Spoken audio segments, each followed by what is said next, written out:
In the summer of 73 BCE, a group of 78 gladiators breaks free from their barracks in Capua, Italy, armed with kitchen knives and cooking implements. These desperate men face the full might of the Roman Republic, the greatest military power the world has ever known. Leading them stands a Thracian warrior named Spartacus, a man who will transform a prison break into the most terrifying slave rebellion in ancient history. For 3 years, this escaped gladiator and his growing army of the dispossessed will humiliate Rome's finest legions, threatening the very existence of the Republic. How does a slave with no resources build an army of over 100,000 followers? What drives men and women to risk crucifixion for a taste of freedom? Why do Rome's military commanders repeatedly underestimate this gladiator-turned-general? The story of Spartacus reveals not just one man's fight for liberty, but exposes the brutal contradictions at the heart of Roman civilization. This is a tale of tactical genius and desperate courage, of hope born in the arena's blood-soaked sand, and of a rebellion that nearly brought Rome to its knees. Join us as we witness the rise of history's most famous rebel slave, follow his impossible victories against overwhelming odds, and discover why his name still echoes through the centuries as the ultimate symbol of resistance against oppression. Chapter 1. The Gladiator in Chains. The city of Capua sprawls across the Campanian plain, its wealth built on agriculture, trade, and human suffering. In 73 BCE, this prosperous Roman city houses one of the empire's most prestigious gladiatorial schools, the Ludus of Lentulus Batiatus. Behind its high walls, men train to kill each other for the entertainment of crowds. These are not volunteers seeking glory, but slaves and prisoners, property of the Lanista, their owner and trainer. Among them, a Thracian warrior named Spartacus endures the brutal routine of gladiatorial training. His past remains partially shrouded in mystery, though ancient sources suggest he once served as an auxiliary soldier in the Roman army before desertion or capture relegated him to slavery. The gladiatorial system represents one of Rome's most distinctive and horrifying institutions. Young men, captured in war or sold into bondage, face systematic brutalization designed to transform them into efficient killers. They train with weighted wooden weapons, their bodies hardened through relentless exercise and controlled nutrition.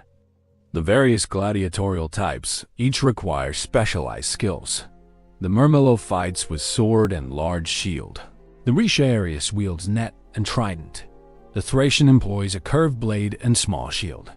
Spartacus, classified as a Thracian gladiator, masters the fighting style of his homeland, using agility and the sika, a curved Thracian sword, to deadly effect. The training regimen breaks weaker men, but it also creates warriors of exceptional skill, men who understand combat with an intimacy few Roman soldiers can match. Life in the Ludus follows a rhythm of violence and degradation. Gladiators rise before dawn for training sessions that last hours, their movements scrutinized by trainers who beat mistakes from their bodies with wooden staffs.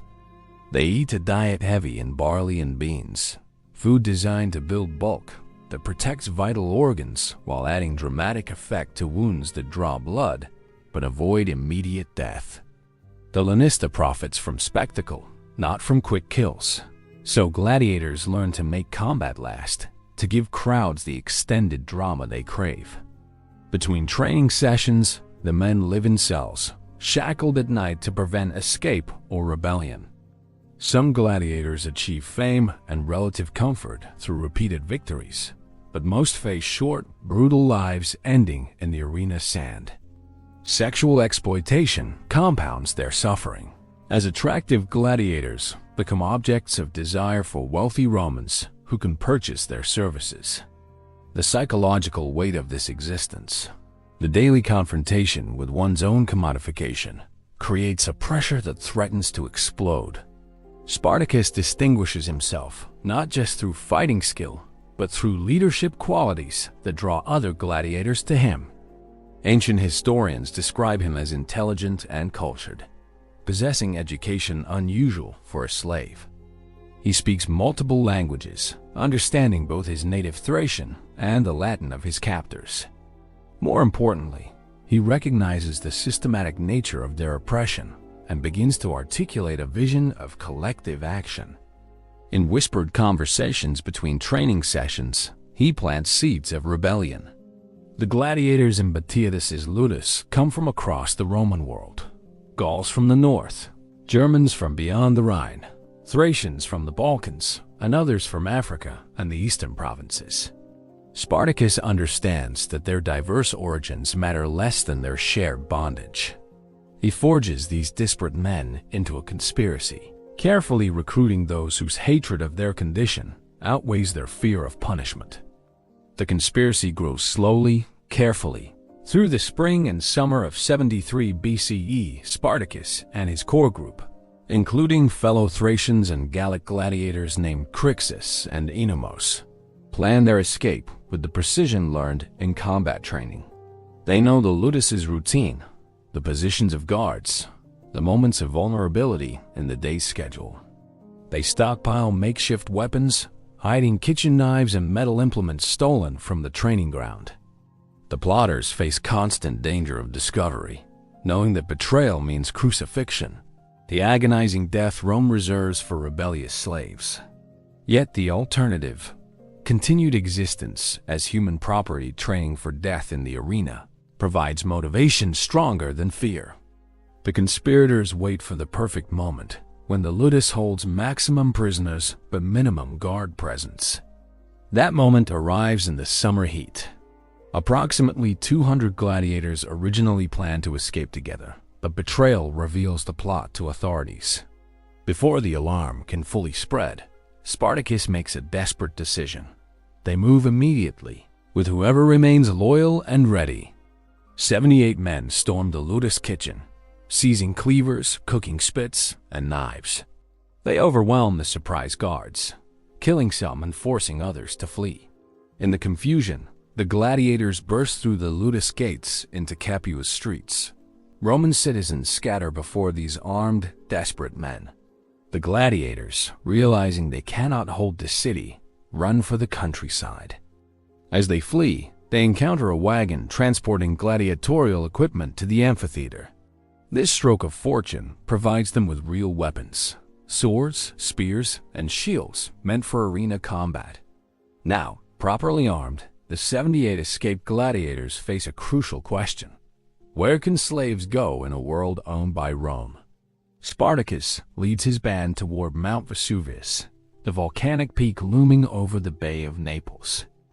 The mountain often offers natural defensive positions, caves for shelter, and forest cover to hide from pursuers. More importantly, the volcanic slopes attract few Roman patrols, as the area serves mainly as agricultural land worked by slaves in the vineyards, producing Campania's famous wines. The escaped gladiators reach Vesuvius and establish a rough camp in the crater. From this elevated position, they can observe approaching forces while remaining hidden in the thick vegetation. News of the escape spreads quickly through Capua and reaches Rome within days. The initial response reflects the Roman elite's contempt for slaves and their confidence in military superiority. Authorities treat the escape as a minor incident, a handful of runaway slaves requiring simple recapture rather than a serious military challenge. Chapter 2. From fugitives to freedom fighters, the Roman Senate dispatches a praetor named Gaius Claudius Glaber to suppress the gladiatorial escape. Glaber, a magistrate with military authority but limited combat experience, approaches the task with casual confidence. He musters approximately 3,000 men, not regular legionaries, but a hastily assembled militia drawn from local populations. This force reflects Rome's assessment of the threat level. Gladiators, however skilled in arena combat, cannot possibly challenge trained soldiers in open battle.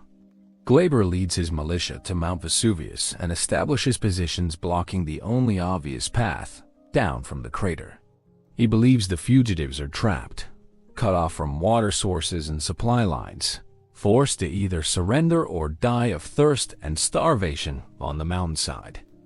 The praetor settles in for a siege, confident that time fights on Rome's side. Spartacus surveys the Roman positions and understands the strategic problem immediately. The direct route down from Vesuvius leads straight into Glaber's forces, and the gladiators lack numbers and equipment for a frontal assault. Moreover, fighting in the open negates their defensive advantages and exposes them to Roman tactical discipline. However, the volcanic mountain offers alternatives that Glaber's conventional military thinking cannot anticipate. The crater's steep sides, covered in wild grapevines, provide a possibility that seems impossibly dangerous to conventional soldiers, but appears viable to desperate men with gladiatorial training in acrobatics and unconventional movement. Spartacus proposes a night descent down the crater's sheer face, using the vines as ropes, circling completely around the Roman position to attack from the unguarded rear. The plan requires extraordinary courage and physical skill. Gladiators weave the wild vines into crude ropes and ladders, testing them against their weight. As darkness falls, Spartacus leads his men over the crater's edge on the side facing away from Roman positions. They lower themselves down the steep volcanic rock, muscles straining, fingers gripping the rough vine ropes. Some men lose their hold and fall to their deaths in the darkness, but most complete the terrifying descent. At the bottom, the gladiators regroup and circle through the night around the mountain's base. They approach Glaber's camp from behind, from the direction the Romans never expected attack. The militia, confident in their blocking position and contemptuous of slave-fighting ability, maintains lax discipline and poor watch. Just before dawn, Spartacus's gladiators strike. They burst into the Roman camp with the ferocity of arena fighters, their close combat skills overwhelming confused militia members still emerging from sleep. The attack creates complete chaos. Glaber's forces, trained for formation fighting, cannot respond effectively to the sudden close-quarters melee. The gladiators cut through the camp, killing some Romans and sending others fleeing in panic. Glaber himself escapes the slaughter, abandoning his men to save himself. By daybreak, Spartacus controls the Roman camp, capturing weapons, armor, and supplies. More importantly, the victory delivers a psychological blow to Roman assumptions. These are not ordinary runaway slaves, but warriors capable of outthinking and defeating Roman commanders. The gladiators strip dead Romans of their equipment, transforming from fugitives with arena weapons into a properly equipped military force. News of Glaber's defeat spreads rapidly through Campania. The story resonates with a particular power among the slave populations working the region's estates and farms. Southern Italy contains millions of slaves, agricultural workers laboring in the latifundia, the vast estates producing grain, wine, and olive oil for Roman markets. These slaves endure brutal conditions, work to exhaustion, beaten for insufficient production, sexually exploited, and utterly without legal protection or hope of freedom. The Roman agricultural system treats human beings as farming equipment, calculating their value against the cost of replacement. When slaves hear that gladiators defeated a Roman force, that men in bondage killed free Romans and survived, something fundamental shifts in their understanding of possibility. Slaves begin to escape from surrounding estates and make their way to Spartacus's position on Vesuvius. They arrive in small groups at first, individuals and families fleeing in the night. Then the trickle becomes a flow. Spartacus welcomes these refugees, transforming his band of gladiators into a growing liberation army. The newcomers lack military training but bring valuable skills and knowledge. Shepherds understand the mountain paths and hidden valleys. Agricultural slaves know the locations of supply depots and weapons caches. House slaves bring intelligence about Roman military movements and political responses. Women join the camp, many escaping sexual slavery in Roman households, bringing skills in cooking, healing, and logistics essential for any sustained campaign. Within weeks, Spartacus commands not 78 gladiators, but several thousand followers. This rapid growth creates enormous organizational challenges. An escaped slave band can hide in the mountains, but an army requires food, shelter, weapons, and discipline. Spartacus demonstrates the leadership abilities that will define his rebellion. He establishes a command structure, promoting capable fighters to leadership positions regardless of their ethnic background. He implements fair distribution of captured supplies, preventing the internal conflicts that destroy many slave rebellions. He organizes training programs, using his gladiatorial expertise to teach basic combat skills to agricultural slaves who have never held weapons. Most importantly, he articulates a vision that gives purpose beyond mere survival. The exact nature of Spartacus's goals remains debated among historians, but his actions suggest a pragmatic strategy. He does not march immediately on Rome or attempt to overthrow the Republic. Instead, he focuses on survival and accumulation of resources while offering protection to escaping slaves. His army camps in defensible positions, raids Roman estates for supplies, and defeats small military forces sent against it. Spartacus trains his followers in the gladiatorial style of combat, emphasizing speed, aggression, and adaptability over the rigid formations Romans favor. He recognizes that his forces cannot match Roman discipline in set-piece battles, so he develops tactics that exploit mobility and surprise. The rebellion begins to take on characteristics of guerrilla warfare, with slave forces striking quickly and melting back into the mountains before Roman reinforcements arrive. The success on Vesuvius attracts not just slaves, but other marginalized people. Poor freedmen, dispossessed farmers, bandits, and adventurers seeking plunder. This diverse coalition tests Spartacus's leadership as different groups bring competing interests and agendas. The gladiators, trained warriors with nothing to lose, seek vengeance against the system that enslaved them.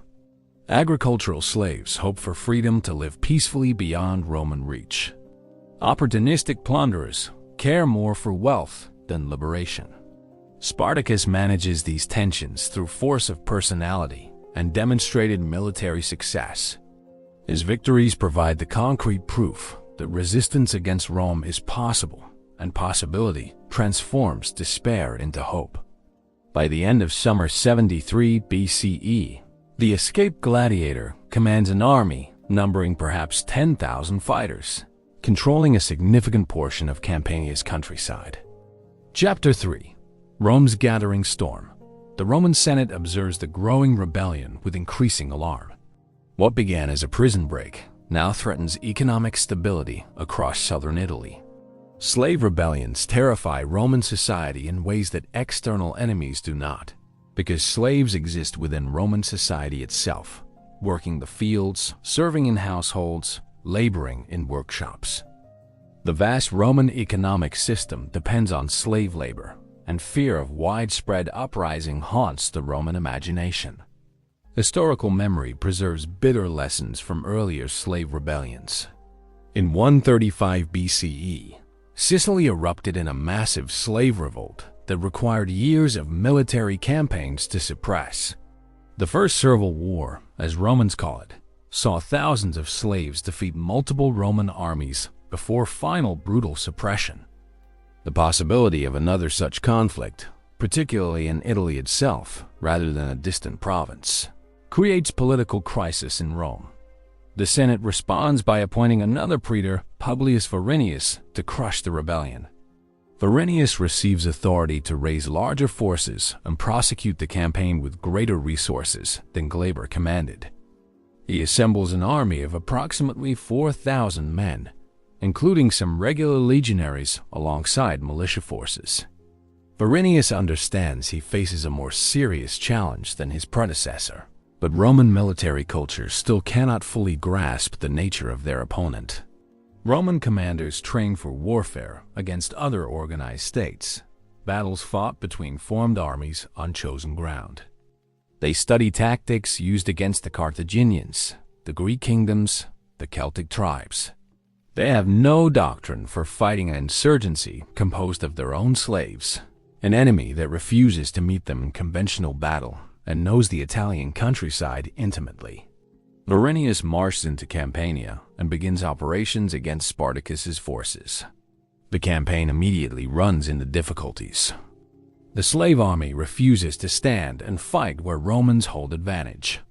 Instead, Spartacus employs hit-and-run tactics, ambushing supply columns, attacking isolated detachments, and withdrawing before Verinius can bring his full force to bear. The Roman army finds itself marching endlessly through hostile territory, chasing an enemy that appears, strikes, and vanishes. Local slave populations provide intelligence to Spartacus while denying it to Romans, creating an intelligence advantage the former gladiator exploits ruthlessly. Verinius's soldiers grow frustrated and exhausted, marching in heavy armor through summer heat while their enemy chooses when and where to engage. Spartacus divides his growing army into multiple groups, each led by capable commanders. Crassus, a Gallic gladiator, commands a substantial force composed largely of Celtic slaves. Animus leads another contingent. This division of forces multiplies Roman problems, as Verinius must track multiple slave armies moving independently through Campania.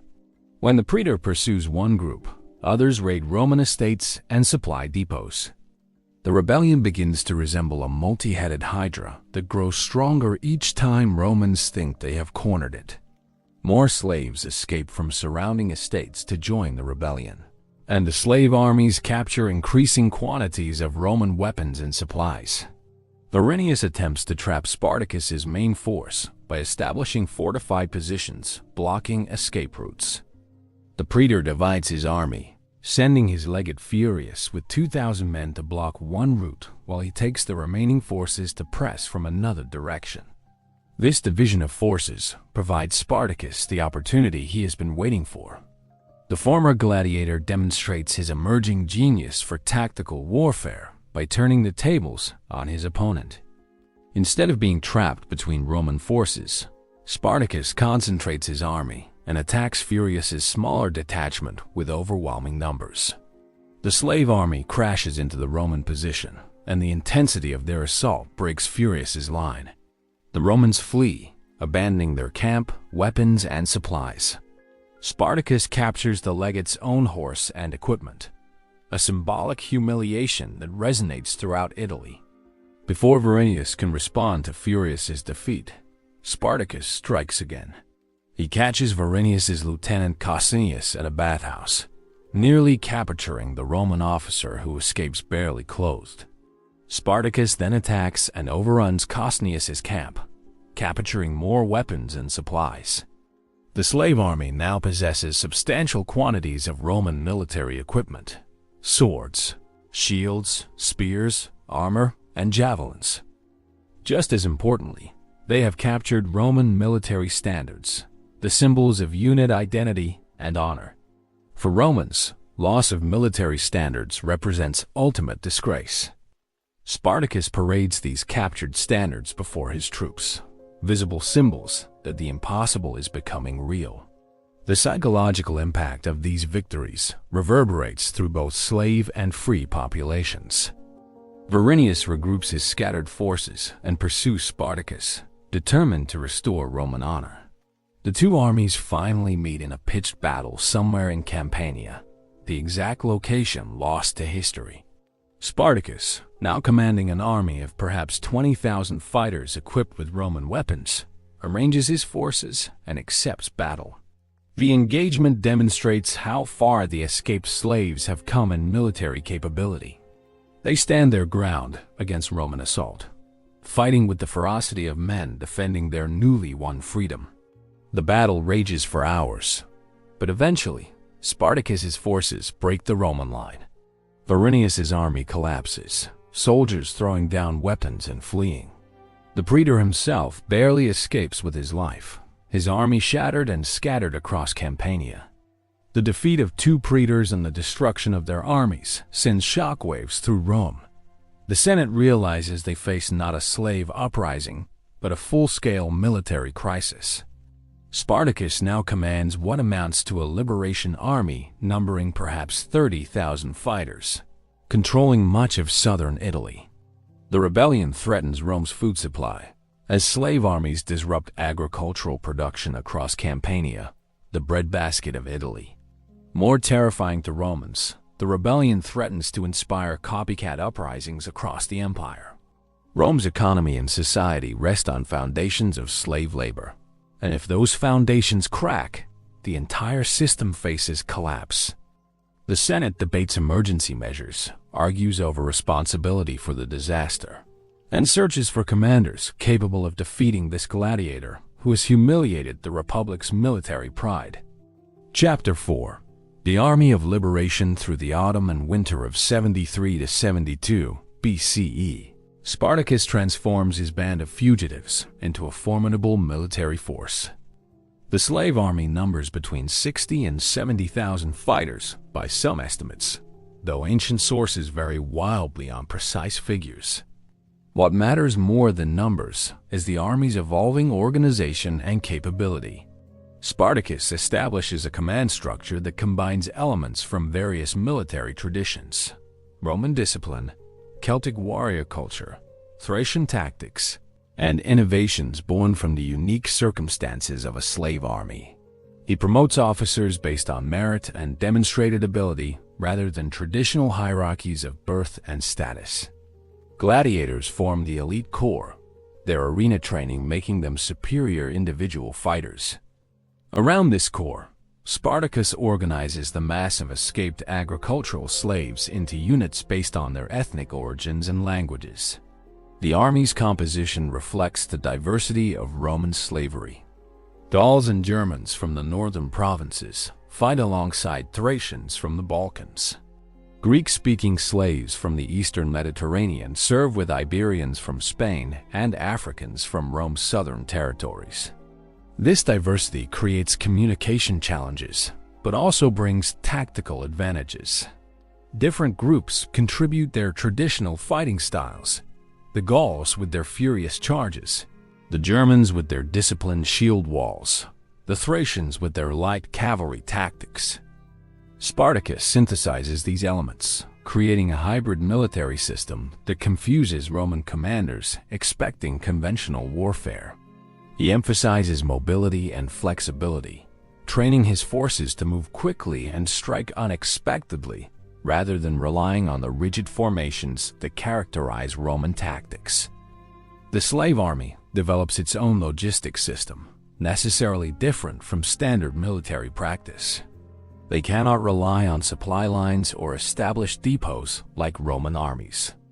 Instead, they live off the land, raiding estates and towns for food, weapons, and supplies. This raiding serves multiple purposes. It provides material support for the army, disrupts Roman economic activity, and liberates more slaves who swell the rebellion's ranks. Spartacus establishes rules governing these raids, attempting to maintain discipline and prevent the random violence that would alienate potential allies. He forbids unnecessary killing of civilians and implements fair distribution of captured supplies. These measures prove imperfectly enforced, as controlling a diverse army of former slaves remains perpetually challenging, but they establish Spartacus's authority and his vision of something beyond mere banditry. The slave army includes not just fighting men but entire communities. Women and children accompany the fighters, creating a mobile city numbering perhaps 120,000 people in total. These non-combatants provide essential services. Women cook, tend wounded, and maintain equipment. Children serve as messengers and scouts. Some women fight alongside the men. Ancient sources mention female warriors in Spartacus's army, though details remain scarce. The presence of families transforms the rebellion's character. This is not merely a military campaign, but a mass exodus. Thousands of people attempting to escape the Roman system entirely. The army must defend not just fighting units, but vulnerable civilians, a challenge that shapes Spartacus's strategic choices. He cannot afford reckless battles that might expose families to Roman reprisal. yet he must maintain military pressure to keep Romans off balance. Training the army presents enormous challenges. Spartacus and his gladiatorial cadre work to transform agricultural slaves, men who have spent their lives in fields and workshops, into soldiers capable of facing Roman legions. They conduct constant drilling, teaching basic weapons handling, formation fighting, and unit cohesion. The gladiators share the arena's hard lessons about combat, the importance of maintaining shield wall integrity, the techniques for individual survival in melee, the psychology of facing death without breaking. Former gladiators understand violence with an intimacy that regular soldiers rarely achieve, and they pass this knowledge to their student soldiers. The training succeeds beyond what Roman commanders thought possible for slave armies. Within months, Spartacus's forces demonstrate battlefield effectiveness that rivals Roman legionaries. The rebellion's success attracts increasing numbers of the dispossessed. Free poor farmers, crushed by debt and competition from slave-worked estates, join the armies seeking plunder and revenge against the wealthy elite. Bandits and outlaws find refuge among the slave forces. Some deserters from Roman armies, men fleeing punishment for military offenses, bring their training and experience to Spartacus's cause. This influx of non-slaves complicates the rebellion's identity. What began as a slave uprising becomes a broader movement of the marginalized against the Roman system. However, it also introduces elements whose loyalty to liberation remains questionable, men motivated by personal gain rather than freedom's cause. Spartacus must balance his army's growth against the dilution of its revolutionary purpose. Religious and cultural life flourishes within the slave army. Followers practice their diverse native religions, often blending traditional beliefs with new spiritual expressions born from their shared experience of enslavement and liberation. Ancient sources mention Spartacus's wife, described as a prophetess who interprets signs and omens for the army. Whether this represents genuine religious authority or propaganda designed to inspire followers remains unclear, but it demonstrates the rebellion's effort to create meaning beyond mere survival. The army celebrates victories with festivals that combine elements from multiple cultures: Celtic music, Thracian dances, Greek athletic competitions. These celebrations build collective identity and maintain morale during the long campaign. As winter approaches, Spartacus faces strategic decisions that will determine the rebellion's fate. His army controls large portions of southern Italy, but cannot hold territory against determined Roman counterattacks. They lack fortified positions, siege equipment, and naval forces necessary to defend conquered ground. The army must remain mobile, moving constantly to avoid being trapped by superior Roman numbers. Spartacus proposes a bold solution to their strategic dilemma. The army should march north to the Alps, cross the mountains, and disperse beyond Roman territory. This plan reflects pragmatic assessment of their situation. They cannot defeat Rome militarily in a prolonged war, but they can escape Roman power entirely. In the lands beyond, in Gaul and Germania, escaped slaves could return to their homelands or establish new lives beyond the Republic's reach.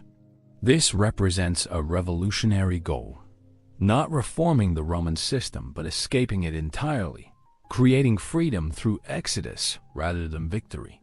However, not all of Spartacus's army shares this vision.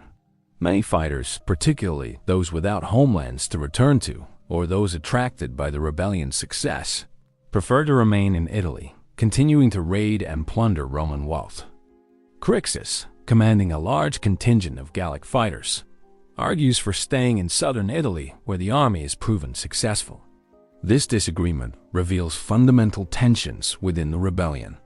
Spartacus sees their situation strategically.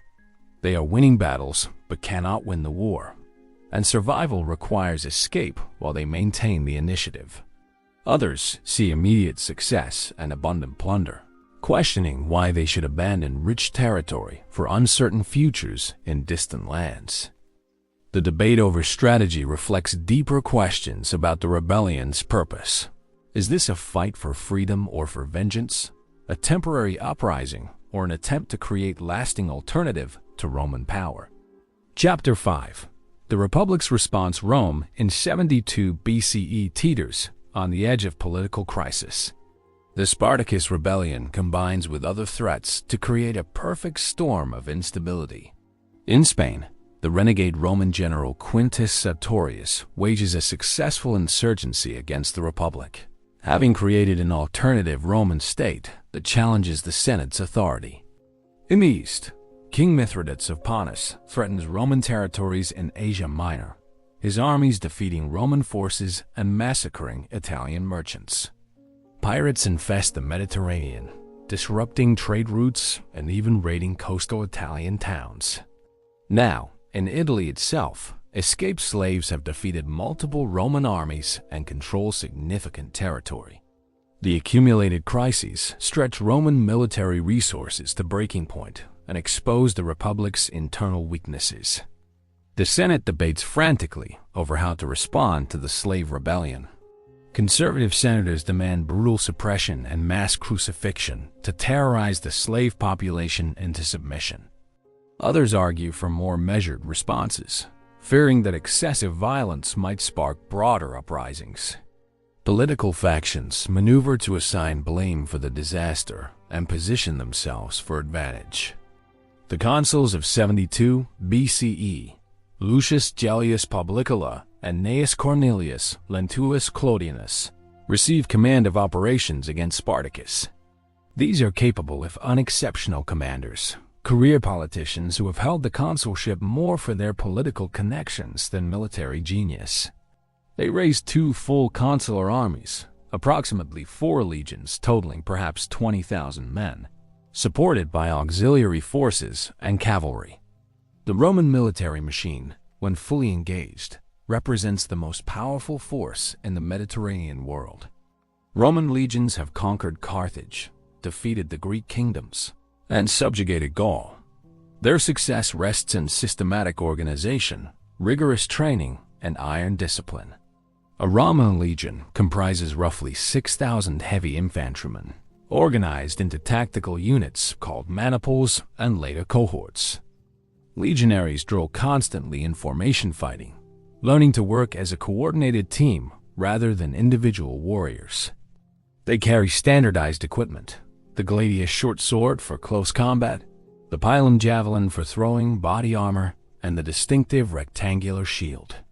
Supporting each legion are cavalry units, light infantry skirmishers, and auxiliary forces drawn from allied peoples. The Roman army's genius lies not in individual soldier quality, but in its systematic approach to warfare, its logistical superiority, and its ability to absorb defeats and return stronger. However, Roman military doctrine contains blind spots exposed by Spartacus's campaign. Roman commanders trained to fight other organized armies in set-piece battles where superior discipline and tactics can decide outcomes. They struggle against insurgencies that refuse conventional engagement. The Roman military mindset emphasizes honorable battle between formed armies, viewing guerrilla tactics as cowardly and uncivilized. This cultural prejudice prevents them from effectively countering Spartacus's unconventional warfare. Additionally, Roman commanders consistently underestimate slave armies, their contempt for enslaved people blinding them to tactical realities. Roman officers cannot imagine that slaves might match or exceed Roman tactical sophistication, an assumption Spartacus repeatedly exploits. The consuls divide their forces to trap the slave army, a strategy that sounds reasonable but proves disastrous in execution. Lentulus positions his legions to block Spartacus's northern route, while Gellius approaches from the south, planning to catch the slave army between their forces. However, Spartacus understands the Roman plan and refuses to cooperate with their expectations. Instead of being trapped, he strikes at Lentulus's army while Gellius remains too distant to intervene. The battle demonstrates the slave army's evolved capabilities. Spartacus's forces meet the Roman legions in organized formation, their equipment now predominantly Roman gear captured in previous victories. The slave soldiers fight with ferocity born of desperation, knowing that capture means crucifixion. The battle between Spartacus and Lentulus rages for hours. Roman military discipline confronts the terrible resolve of people fighting for their lives and freedom. The slave army, though less experienced than Roman veterans, compensates with superior motivation and tactical innovation. Spartacus employs his gladiatorial forces as shock troops, sending them to key points where they break through Roman lines. These former arena fighters understand how to kill with brutal efficiency, and their attacks unnerve legionaries accustomed to fighting against similarly disciplined opponents. The Romans begin to waver, then break. Lentulus's army collapses, soldiers fleeing in disorder. The slave army pursues, cutting down Romans and capturing their equipment and standards. It is Rome's third major defeat at Spartacus's hands, and by far the most significant. An entire consular army, the Republic's premier military force, has been destroyed by escaped slaves. Before Gellius can fully comprehend the disaster, Spartacus turns against him. The slave army moves with shocking speed, covering distances that Roman commanders think impossible for forces encumbered with families and supplies. Spartacus catches Gellius's army and forces battle. The second consul fares no better than the first. His legions, already demoralized by news of Lentulus's defeat, face an enemy flush with recent victory. The slave army's attack breaks the Roman line, sending Gellius's forces fleeing. Within days, both consular armies have been defeated, their equipment captured, their prestige shattered. Rome has committed 6 legions to destroying the rebellion, and all have failed. The Senate faces its worst military crisis in decades, its armies beaten by men it considered property. The defeats of 72 BCE transformed the political situation in Rome. The Senate realizes it faces an existential threat requiring extraordinary measures. Spartacus's army now numbers perhaps 90,000 fighters, according to some ancient sources, equipped primarily with captured Roman weapons. The slave army controls much of southern Italy, and its northern movement threatens the Po Valley, Rome's second breadbasket. More terrifying to the Roman elite, the rebellion inspires hope among the millions of slaves throughout the empire. Reports arrive of minor uprisings in other regions, slaves emboldened by Spartacus's success. If the rebellion spreads beyond Italy, if slaves throughout the Mediterranean rise simultaneously, the Roman system faces collapse. Political rivals in Rome use the crisis for their advantage. The wealthy general Marcus Licinius Crassus, one of Rome's richest men, sees opportunity in the disaster. Crassus belongs to the Optimates, the conservative faction defending traditional Senate authority. He has been overshadowed by more charismatic politicians and generals, particularly Pompey the Great, who fights successfully in Spain. Crassus understands that suppressing the slave rebellion could establish his military reputation and political standing. He uses his enormous wealth and political connections to secure appointment as commander of the war against Spartacus. The Senate grants him extraordinary authority and resources, including command of 6 new legions raised specifically for the campaign. Rome is committing its full military might to destroying Spartacus, and Crassus intends to succeed where others have failed. Chapter 6. March to the Alps in the spring of 72 BCE. Spartacus makes his fateful decision to march north toward the Alps and freedom beyond Roman territory.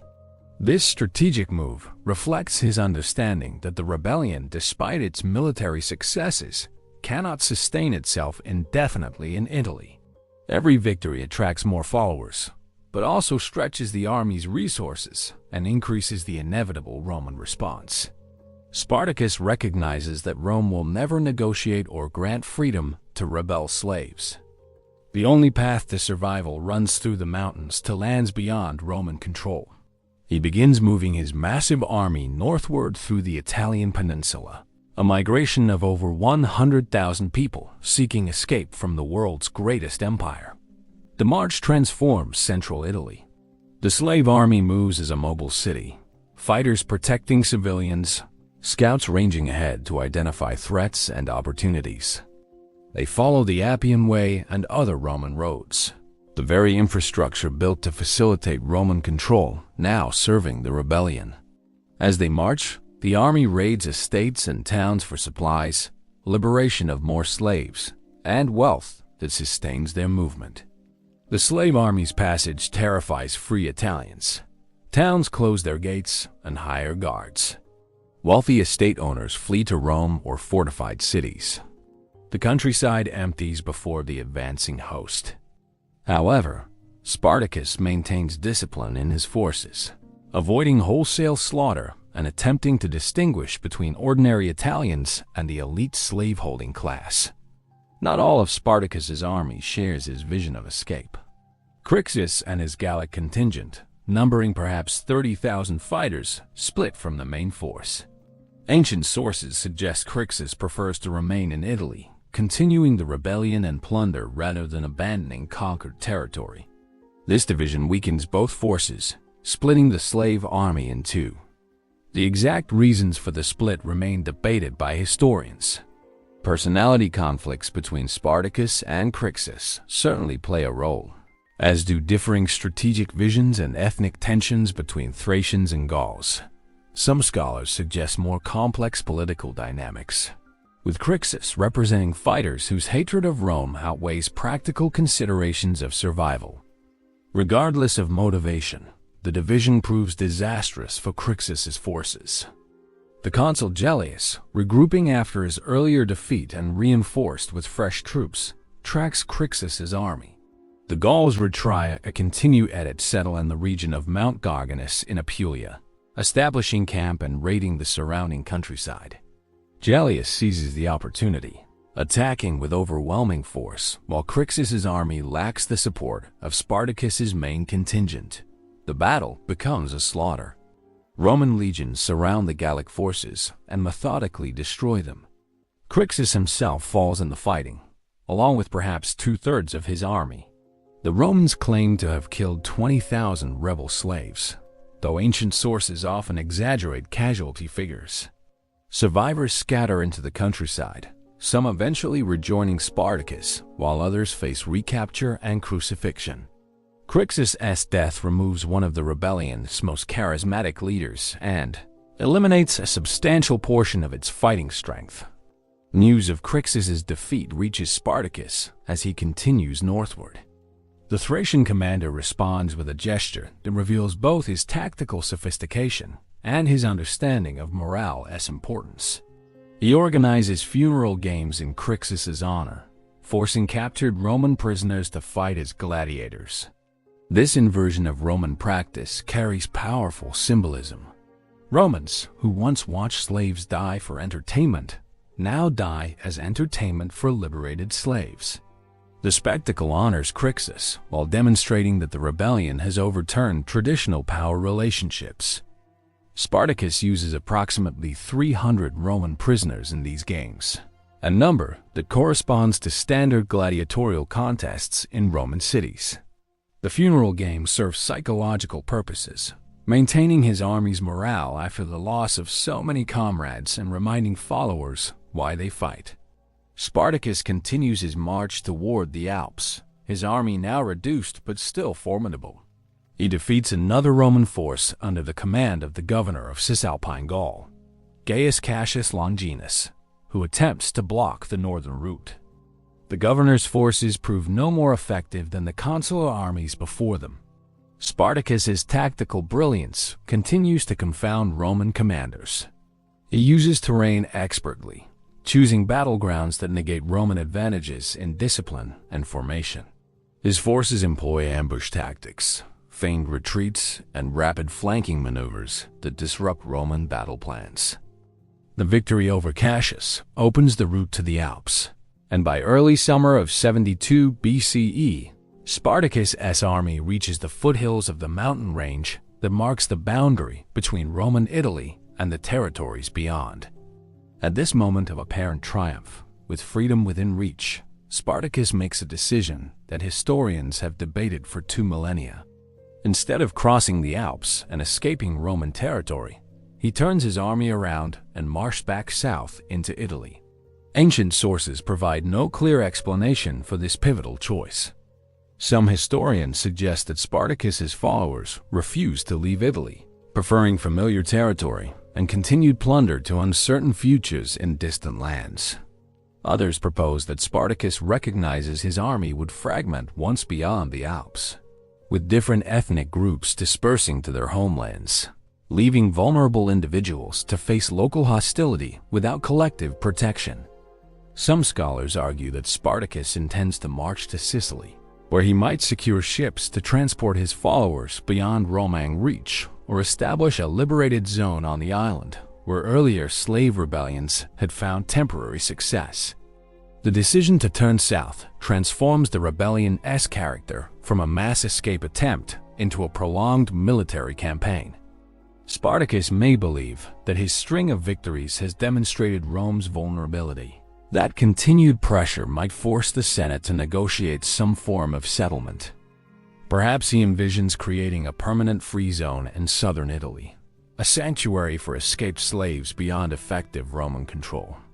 Or perhaps the decision reflects the reality of commanding a diverse coalition with competing interests, where maintaining unity requires accommodating followers who refuse to abandon Italy. Whatever the motivation, the southern turn dooms the rebellion to confrontation with Rome's gathering military might. As Spartacus marched south through the summer of 72 BCE, he continues to demonstrate military brilliance. His army defeats another force commanded by the praetor Quintus Arrius, who had been sent with reinforcements to block the slave army's movements. The Romans lose thousands of men and flee in disorder. Spartacus's forces capture still more Roman equipment and supplies. By mid-72 BCE, the escaped gladiator has defeated or evaded virtually every force Rome has sent against him. His army controls large portions of Italy, moving where it wishes, taking what it needs, and liberating slaves from estates throughout the peninsula. The rebellion has survived for over a year, far longer than any Roman official predicted, and shows no signs of imminent collapse. However, the strategic situation has fundamentally changed. By remaining in Italy, Spartacus ensures that Rome will commit whatever resources necessary to destroy him. The Senate cannot allow a slave army to roam freely through Italy indefinitely without completely undermining the system of slavery that supports Roman economy and society. The defeats of multiple armies humiliate Rome's military pride and threaten the Republic's international prestige. If Rome cannot suppress a slave rebellion in its own heartland, what message does that send to subject peoples throughout the empire? The political pressure for definitive victory becomes irresistible. Rome prepares to commit overwhelming force under a commander determined to succeed regardless of cost, Marcus Licinius Crassus. Chapter 7. Crassus takes command. Marcus Licinius Crassus stands among Rome's wealthiest and most ambitious men. He made his fortune through ruthless business practices, buying properties at reduced prices during Sulla's proscriptions when political enemies faced execution and confiscation of estates. He invests in silver mines worked by slaves, in urban real estate in Rome, and in a private fire brigade that responds to fires in the city only after negotiating purchase prices for burning buildings. His wealth is proverbial, but Crassus craves something money alone cannot buy: military glory and the political power that comes from commanding successful legions. He sees the Spartacus crisis as his opportunity to achieve the recognition that has eluded him. The Senate grants Crassus extraordinary authority as commander of the war against Spartacus. He receives command of 6 newly raised legions, plus the remnants of the consular armies that Spartacus defeated earlier. In total, Crassus commands approximately 40,000 to 50,000 legionaries, the largest force yet committed against the rebellion. He uses his personal fortune to supplement standard military funding, ensuring his troops receive proper equipment and supplies. Crassus understands that defeating Spartacus requires not just military might, but restoration of Roman military discipline and morale. The repeated defeats have shaken confidence in Roman arms, and soldiers fear facing an enemy who has killed so many legionaries. Crassus begins his campaign by addressing the discipline problem plaguing Roman forces. When he takes command, he discovers that 2 legions under Marcus Mummius have disobeyed orders by engaging Spartacus prematurely and suffered defeat. Crassus responds with draconian measures designed to restore fear of Roman military justice. He revives the ancient punishment of decimation, selecting by lot 1 man in every 10 from the disgraced legions for execution. The condemned soldiers are beaten to death by their comrades, approximately 400 to 500 men killed to terrorize the survivors into obedience. This brutal display of Roman discipline shocks both soldiers and senators. Decimation has not been used for generations, considered excessively cruel even by Roman standards. But Crassus calculates that his troops must fear their commander more than they fear the enemy. The decimation achieves its intended purpose. Crassus's legions understand that failure or cowardice will result in consequences worse than death in battle. The commander combines this terror with more positive measures, promising rewards for valor and ensuring his soldiers receive proper pay and supplies. He implements rigorous training programs, drilling his legions constantly to restore their combat effectiveness. Crassus recognizes that his troops face not ordinary enemies, but fighters trained in gladiatorial combat, slaves who fight with nothing to lose. He must ensure Roman discipline and coordination can overcome the rebels' desperate ferocity. The Roman military machine begins to function with its characteristic efficiency, transforming from a demoralized collection of defeated armies into a focused instrument of suppression. Crassus pursues Spartacus's army through southern Italy with methodical determination. Unlike previous commanders who rushed into premature engagements, Crassus avoids pitched battles until he can choose ground and circumstances favorable to Roman advantages. He shadows the slave army, harassing its foraging parties, cutting off its supplies, and preventing it from establishing secure positions. Crassus employs the Roman army's superior logistics and organization, using supply depots and fortified camps that allow his forces to operate in hostile territory. He divides his forces strategically, using multiple columns to track different slave contingents while maintaining communication and mutual support between Roman units. The campaign becomes a war of maneuver and attrition. Spartacus demonstrates continued tactical brilliance, outmaneuvering Roman forces and striking when Crassus appears vulnerable. At one point, Spartacus attacks the Roman camp directly, killing 2 soldiers and attempting to break through Roman lines. The boldness of the assault forces Crassus to reorganize his positions, but the Roman commander maintains discipline and refuses to be drawn into disadvantageous engagement. Crassus learns from previous commanders' mistakes, respecting Spartacus's capabilities while using Rome's systematic advantages. The rebellion faces a different kind of opponent now, not an underestimating praetor, but a determined and wealthy commander willing to commit unlimited resources to victory. As autumn of 72 BCE arrives, Spartacus faces increasing strategic pressure. His army, still numbering perhaps 60,000 fighters by ancient estimates, controls diminishing territory. Crassus's tactics of harassment and supply denial make it difficult to feed and maintain such massive forces.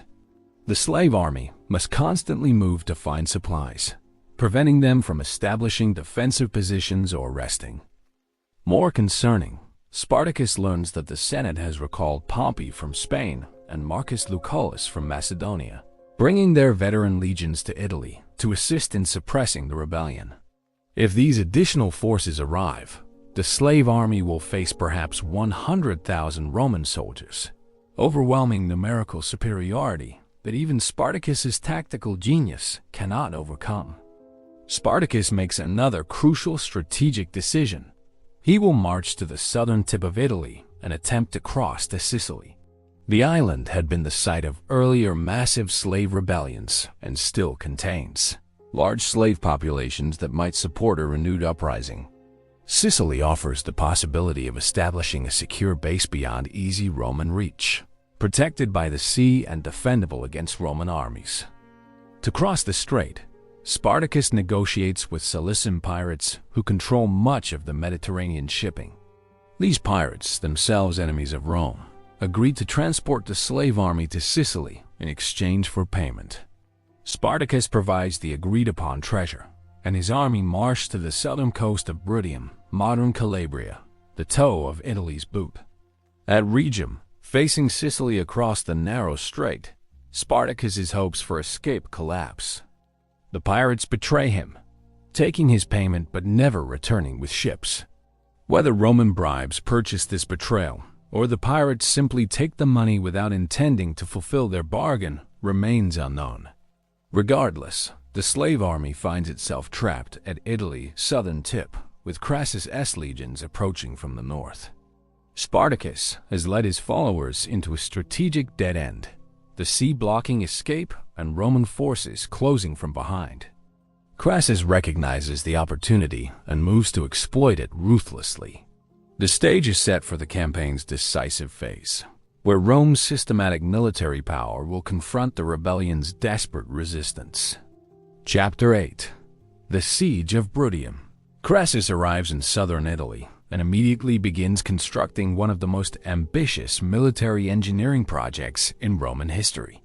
He orders his legions to build a wall across the entire width of the Bruttium Peninsula, from sea to sea, physically trapping Spartacus's army at Italy's southern tip.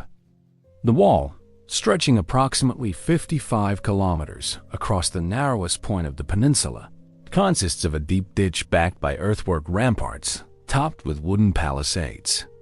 Roman engineers designed the fortification to prevent the massive slave army from breaking northward, while Crassus assembles overwhelming force to crush them. The construction demonstrates Roman military engineering at its most impressive and most ruthless. Legionaries work in shifts, digging the ditch 15 feet deep and equally wide, piling the excavated earth into ramparts behind it. They drive sharpened stakes into the earthworks and construct wooden towers at regular intervals for observation and defense. The engineering challenge proves enormous, as the wall must cross varied terrain including forests, hills, and marshland. Yet Roman military discipline and organization overcome the obstacles. Thousands of soldiers labor for weeks, their systematic efficiency creating a barrier that physically imprisons over 60,000 people. The wall symbolizes Rome's response to the rebellion, not negotiation or accommodation, but total containment and eventual annihilation. Spartacus watches the wall's construction with growing alarm. He understands Crassus's strategy: trap the slave army against the sea, deny them supplies, and wait for starvation to weaken them before the final assault.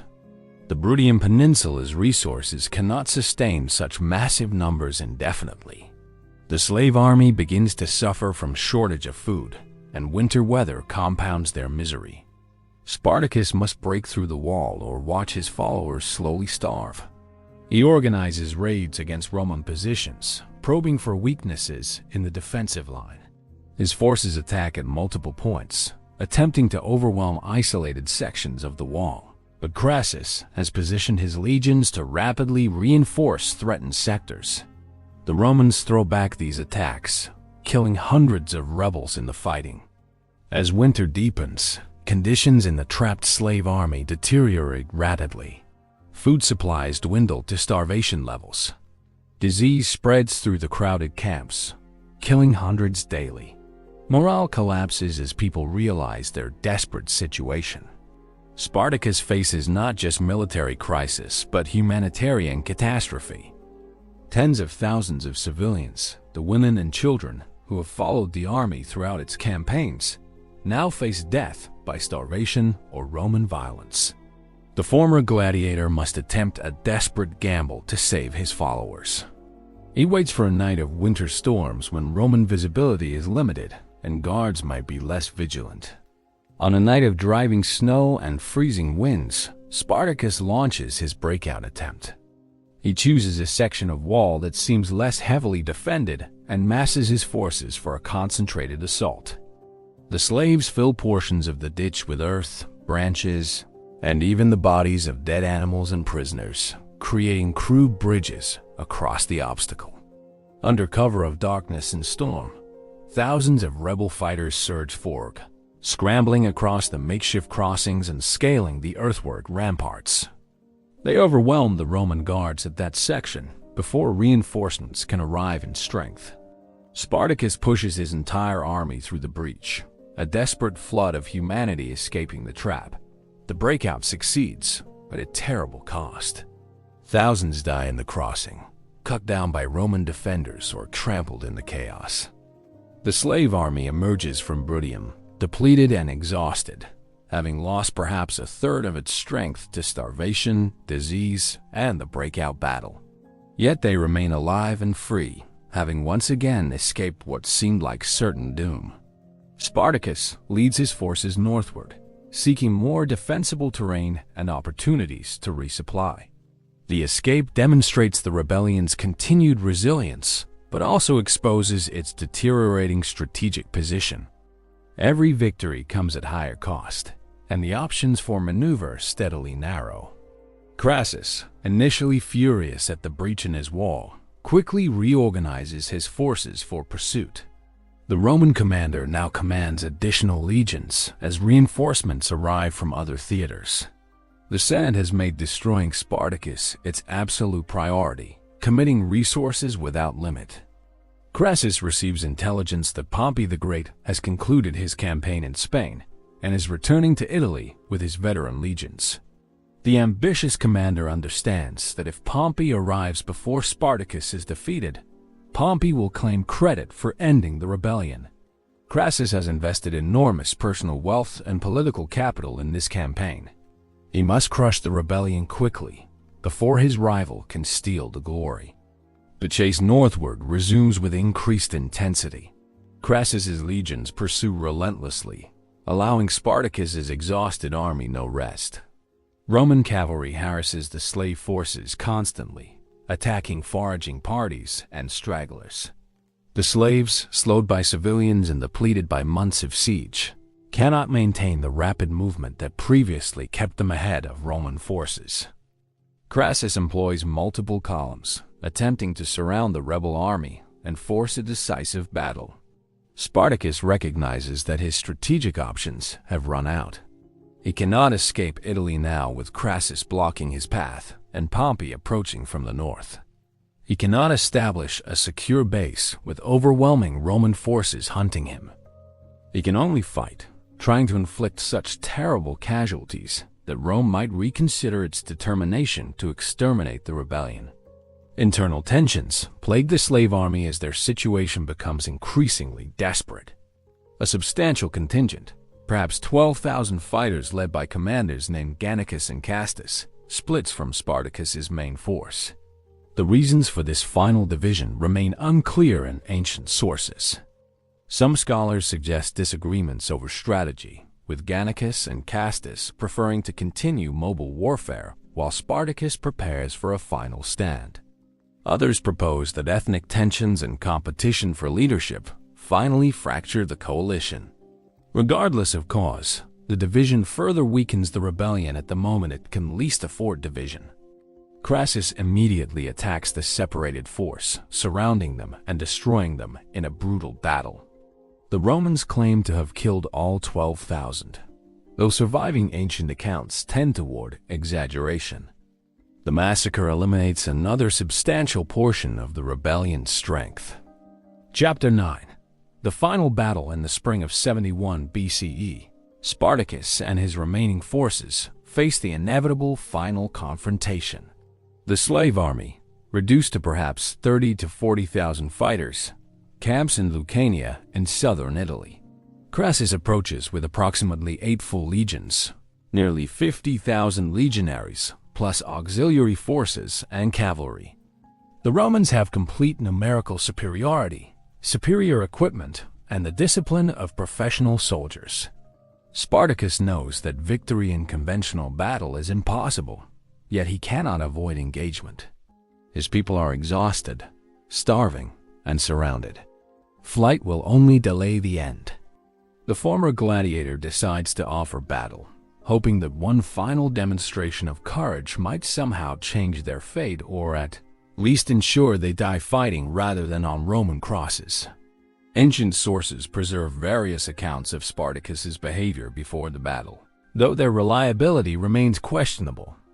According to some reports, Spartacus slaughters his own horse before the engagement, declaring that if he wins, he will have many Roman horses to choose from, and if he loses, he will need no horse at all. Whether true or invented by later writers, the story captures the finality of the moment. Spartacus understands this battle will end the rebellion one way or another. He arranges his forces in traditional battle formation, placing his strongest fighters in the center, flanked by less experienced troops. He positions himself with his elite gladiators, intending to lead from the front and strike at the Roman command structure. The battle begins with the traditional exchange of javelins, those sides hurling their missiles before closing to close combat. The slave army charges the Roman line with desperate ferocity. They know that defeat means crucifixion, that they fight not for victory, but for the manner of their death. This terrible knowledge gives them strength born from absolute desperation. The rebel forces crash into the Roman lines, and for a time, the sheer intensity of their assault pushes the legionaries back. Spartacus and his gladiators drive toward the Roman center, attempting to kill Crassus himself. If they can eliminate the Roman commander, they might break Roman morale and create opportunities for escape. Spartacus fights with the skill of a champion gladiator, cutting through Roman soldiers who stand between him and Crassus. Ancient historians describe him killing 2 centurions, senior Roman officers, in personal combat. He pushes deeper into Roman lines, his gladiatorial guard fighting beside him, trying to reach the Roman commander. However, the Roman formation holds. Unlike the militia forces Spartacus defeated earlier in the rebellion, these are veteran legionaries who have drilled endlessly in formation fighting. They maintain their discipline despite casualties, closing ranks when gaps appear, supporting adjacent units, executing the systematic tactics that made Rome master of the Mediterranean world. The battle becomes a grinding slaughter. The slave forces, despite their courage and desperation, cannot overcome Roman military superiority. Crassus's legions employ the classic Roman tactic of rotation, bringing fresh troops forward when frontline units tire, maintaining constant pressure on exhausted opponents. The rebels have no such reserves, no system of rotation, no relief for their frontline fighters. They fight until they die or collapse from exhaustion, and the Romans methodically cut them down. The flanks of the slave army begin to crumble under sustained Roman assault. Spartacus, fighting in the center, finds himself increasingly surrounded as his forces are compressed by the Roman advance. Spartacus falls somewhere in the midst of the fighting, struck down by multiple wounds. Ancient sources report that his body was never found, lost among the thousands of corpses covering the battlefield. Some historians speculate that his men deliberately hid or removed his body to prevent Roman desecration, knowing that Crassus would display the famous rebel's corpse as a trophy. Others suggest that in the chaos and slaughter, Spartacus's body simply became indistinguishable from the masses of dead slaves. The mystery of his final moments and his body's fate adds to his legend, allowing later generations to imagine various heroic endings. What remains certain is that Spartacus dies fighting, refusing to surrender, maintaining to the end the defiance that defined his rebellion. The battle ends with the complete destruction of the slave army. According to Roman sources, perhaps 30,000 rebels die on the battlefield, while only approximately 1,000 Romans fall. These figures probably exaggerate the disparity, but there is no doubt that the slave forces suffer catastrophic casualties. The survivors scatter across the countryside, trying desperately to escape pursuing Roman cavalry. Crassus orders his forces to hunt down every fugitive, showing no mercy. Roman soldiers spend days combing the region, killing fleeing slaves and taking prisoners. Approximately 6,000 rebel slaves are captured alive, their fate determined by Roman traditions for dealing with rebellious slaves. Crassus orders the construction of crosses along the Appian Way, the main road from Capua to Rome, a distance of over 200 kilometers. On these crosses, he crucifies the 6,000 prisoners, spacing them at intervals along the entire route. The mass crucifixion serves as both punishment and warning, a visible demonstration of what befalls those who challenge Roman power. The crucified slaves die slowly over days, their bodies left hanging along the road as a monument to Roman vengeance and a terrorizing message to the slave population throughout Italy. The crosses remain standing for months, rotting corpses displayed for all travelers to see. The spectacle represents Roman cruelty at its most systematic and calculated, designed to crush any thoughts of resistance among the enslaved millions. As Crassus completes his victory, Pompey arrives from the north with his legions from Spain. Pompey's forces encounter approximately 5,000 slaves who escaped the main battle and were fleeing northward. Pompey's troops intercept and destroy this remnant, and Pompey immediately writes to the Senate claiming credit for ending the rebellion. This enrages Crassus, who has fought the entire campaign while Pompey merely finished off stragglers. The political rivalry between the two commanders over credit for suppressing Spartacus will shape Roman politics for years to come.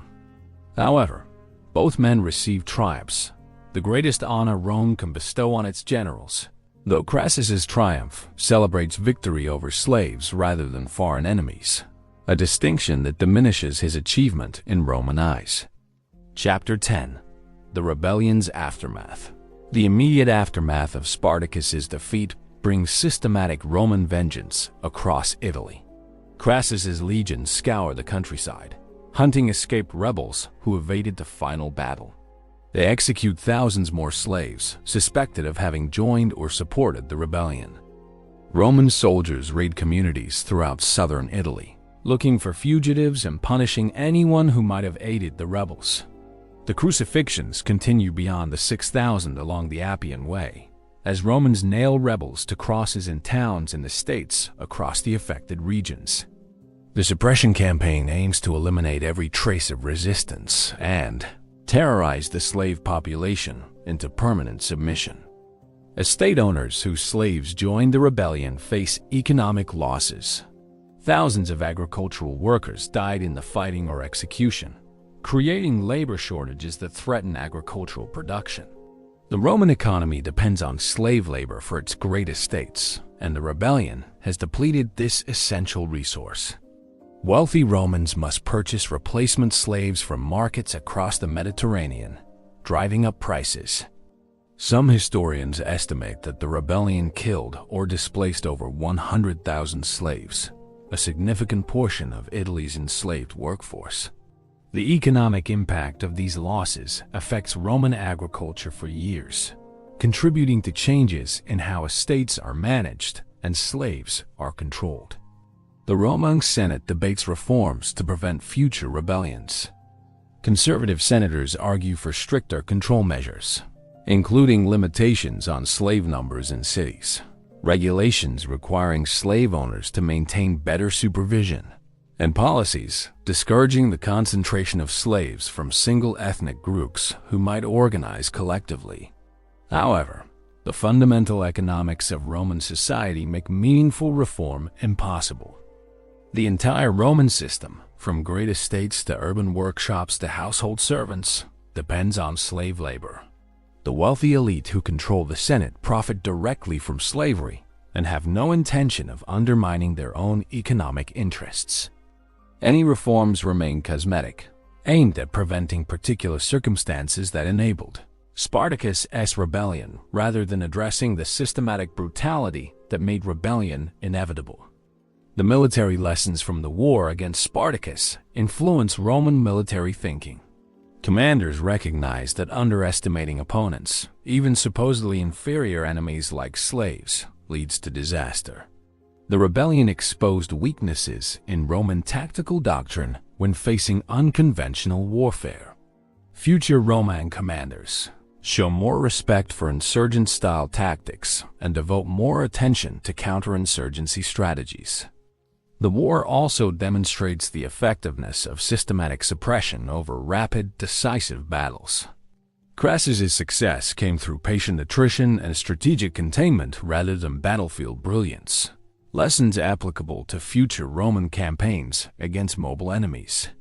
Politically, the Spartacus War accelerates the Roman Republic's transformation toward military dictatorship. The crisis required granting extraordinary powers to commanders like Crassus, setting precedents for emergency authority that undermined traditional republican governance. The successful commanders, Crassus and Pompey, now control battle-hardened legions and possess the political prestige of their victories. Within a decade, these military strongmen, joined by Julius Caesar, will form the first triumvirate, effectively dividing the republic among themselves. The traditional Senate-centered system proves incapable of managing either the Spartacus rebellion or the ambitious generals who suppress it. The republic is dying, though its final collapse will take another generation to complete. The memory of Spartacus persists in Roman consciousness as both terror and fascination. Romans discussed the rebellion for decades, arguing over its causes and lessons. Some view it as proof that slaves must be controlled through fear and violence. Others see it as evidence of slavery's inherent instability and danger. Writers and philosophers reference Spartacus when debating the nature of slavery, justice, and power. The Roman historian Sallust, writing shortly after the rebellion, describes it as Italy's greatest threat since Hannibal's invasion, suggesting the depth of fear it inspired. Later historians like Plutarch and Appian preserve detailed accounts of the rebellion, ensuring that Spartacus's story survives for future generations. The slave population throughout the Roman Empire learns harsh lessons from Spartacus's defeat. The mass crucifixions and brutal suppression demonstrate that Rome will employ unlimited violence to maintain the slavery system. The failure of such a large, well-organized rebellion suggests that resistance is futile, that no amount of courage or tactical brilliance can overcome Roman military superiority. For generations after Spartacus, major slave rebellions become rare in Roman territories. The systematic terror works, creating a psychological environment where even thinking about resistance seems suicidal. The crosses along the Appian Way achieve their intended purpose, crushing hope among the enslaved millions. However, individual acts of resistance continue despite the failed rebellion. Slaves still run away, sabotage their master's property, and sometimes murder cruel owners. These individual acts lack the scale and organization of Spartacus' rebellion but demonstrate that slavery's inherent violence generates resistance regardless of consequences. The Roman legal system develops increasingly harsh penalties for slave offenses, including provisions allowing execution of an entire household of slaves if one kills their master. The proliferation of such laws suggests that Roman authorities remain fearful of their slaves despite crushing the rebellion.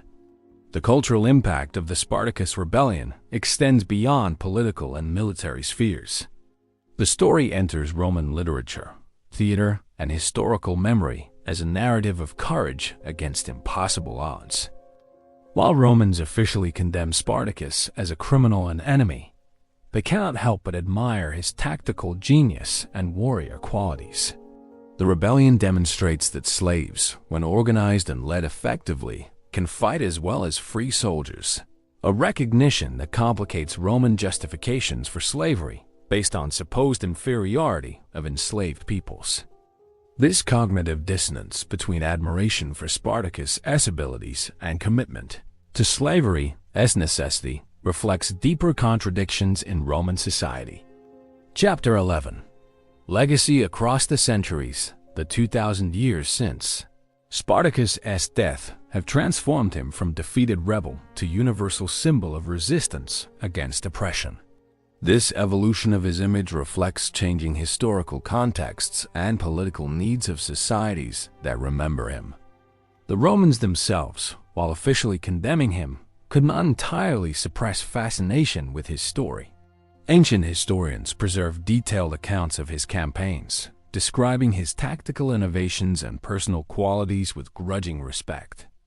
These early sources, though written from Roman perspectives that ultimately justify slavery, inadvertently preserve the memory of a man who challenged the ancient world's greatest power. During the Roman Empire's later centuries, as Christianity spreads and attitudes towards slavery slowly evolve, some Christian writers reference Spartacus when discussing justice and human dignity. Early Christian thought, while not explicitly abolitionist, contains elements that question slavery's moral foundations. The story of a slave who defied earthly masters resonates with religious themes of spiritual freedom and resistance to unjust authority. Medieval European writers occasionally mention Spartacus, though his story remains less prominent than classical heroes who aligned with Roman values. The systematic study of classical texts during the Renaissance revives interest in his rebellion, making his story available to educated Europeans. The Enlightenment brings renewed attention to Spartacus as philosophers and political theorists debate slavery, liberty, and natural rights. Voltaire references him as an example of how slaves, given opportunity, demonstrate courage and capability equal to free men. This challenges racial and class-based justifications for slavery that European thinkers developed to rationalize Atlantic slave trade. Abolitionists in the 18th and 19th centuries invoke Spartacus's name when arguing against slavery, pointing to his rebellion as proof that enslaved people inherently resist bondage and deserve freedom. The Haitian Revolution, where enslaved people successfully overthrew French colonial rule, creates a new Spartacus in Toussaint Louverture, whose rebellion succeeds where the ancient Thracians failed. The 19th century witnesses Spartacus's transformation into a symbol for various revolutionary movements. Socialist and communist theorists adopt him as a proto-revolutionary, a leader of the oppressed against the ruling class. Karl Marx references Spartacus as the finest fellow antiquity had to offer, viewing the slave rebellion as an early example of class struggle.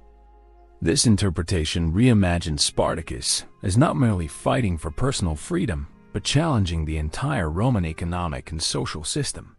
In this reading, his goal was not escape but revolution, not reform but transformation of society itself. This interpretation often tells us more about 19th century revolutionary ideology than about historical Spartacus, but it ensures his story remains relevant to modern political discourse. The 20th century sees Spartacus become a global symbol across ideological boundaries. The German communist movement names itself the Spartacus League, led by Rosa Luxemburg and Karl Liebknecht in their attempt to establish a socialist republic after World War I.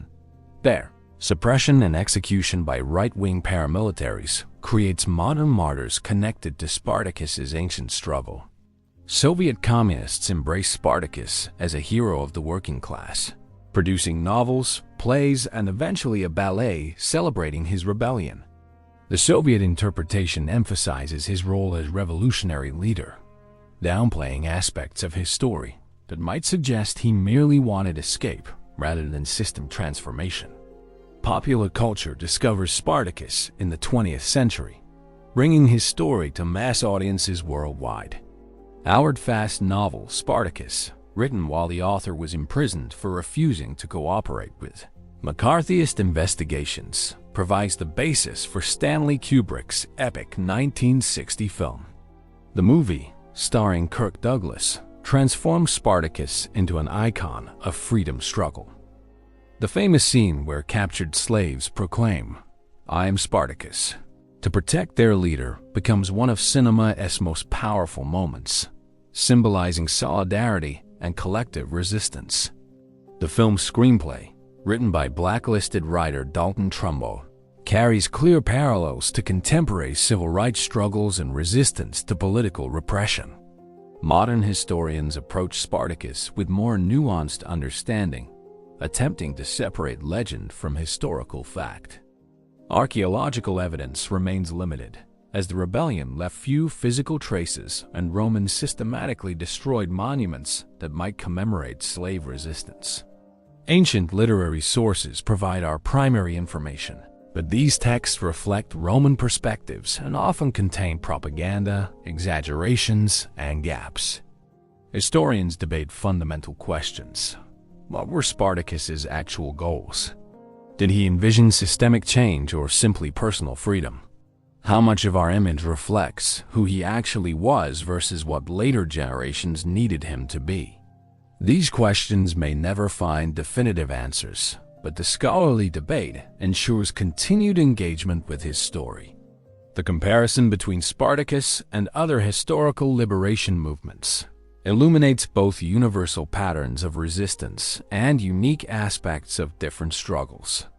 Like other revolutionary leaders, Spartacus faced challenges of maintaining unity among diverse followers, securing resources for extended campaigns, and choosing between pragmatic survival and ideological goals. Unlike many revolutionary movements, his rebellion left no written articulation of its principles, no declaration of rights or revolutionary manifesto. We know what Spartacus did, but can only speculate about what he believed or hoped to achieve. This ambiguity allows different movements to claim him, finding in his story what they need for their own struggles. Contemporary social movements continue finding inspiration in Spartacus's example. Labor organizers reference him when discussing workers' rights and resistance to exploitation. Anti-authoritarian movements across the political spectrum invoke his struggle against institutional power.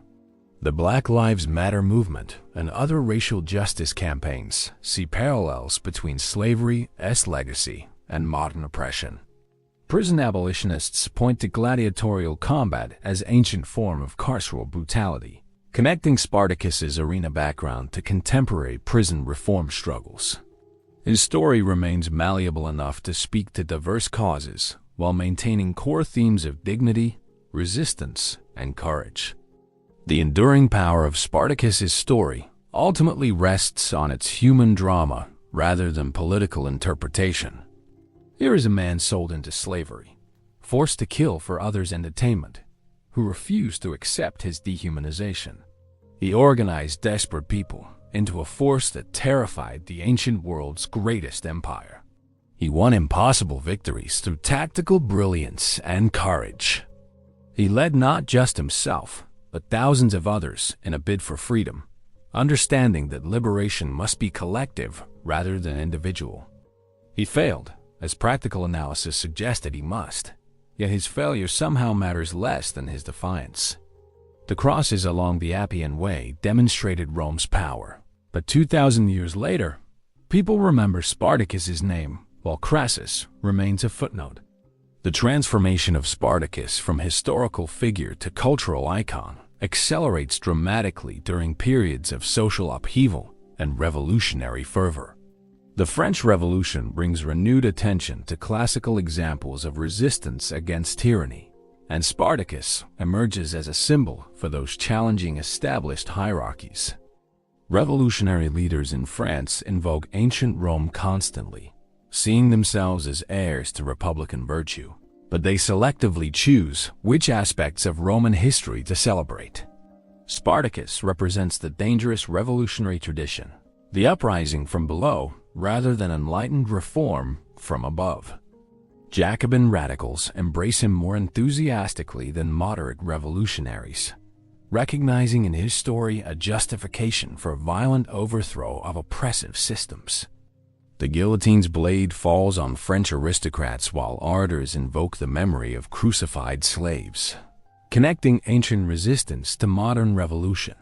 The American struggle against slavery brings Spartacus into sharp focus during the 19th century.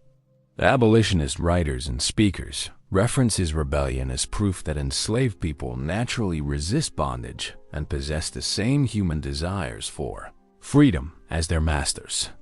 Frederick Douglass, himself an escaped slave who became America's most powerful abolitionist voice, understands the parallel instinctively.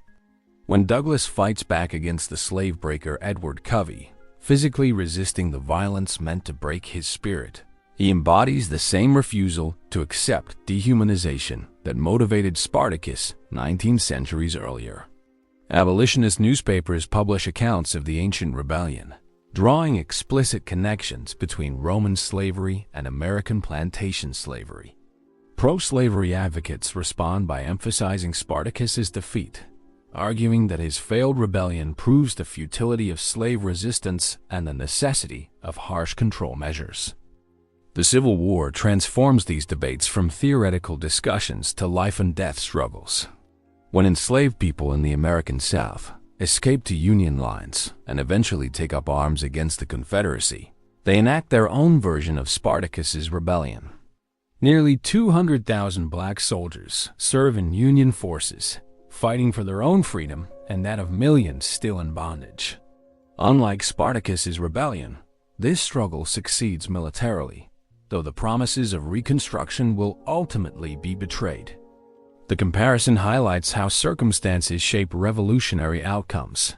Spartacus faced Rome alone, while black Americans fighting for freedom found allies in the Union Army and anti-slavery political movements. The difference between isolated rebellion and revolution supported by significant elements of established power proves decisive.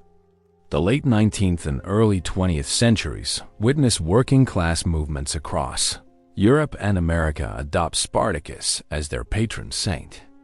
Industrial workers, facing brutal conditions in factories and mines, see parallels between ancient slavery and modern wage labor.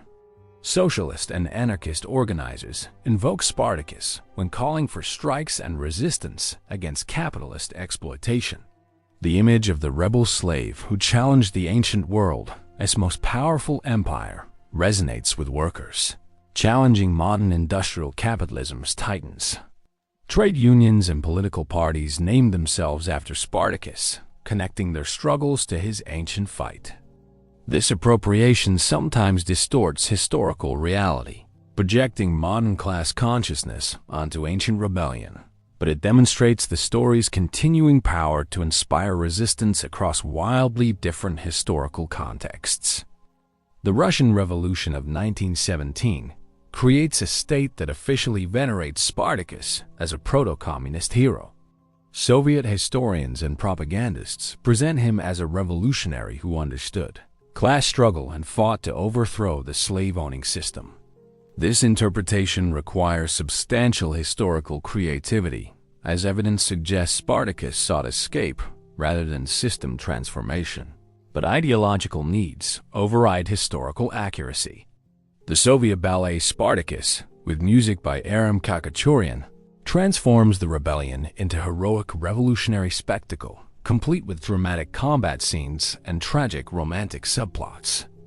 The ballet, first performed in 1956 and revised multiple times, presents Spartacus as selfless hero fighting for the liberation of all oppressed peoples, a characterization that serves Soviet ideology while capturing genuine aspects of his historical achievement. The Cold War era sees Spartacus become a contested symbol claimed by opposing ideological camps.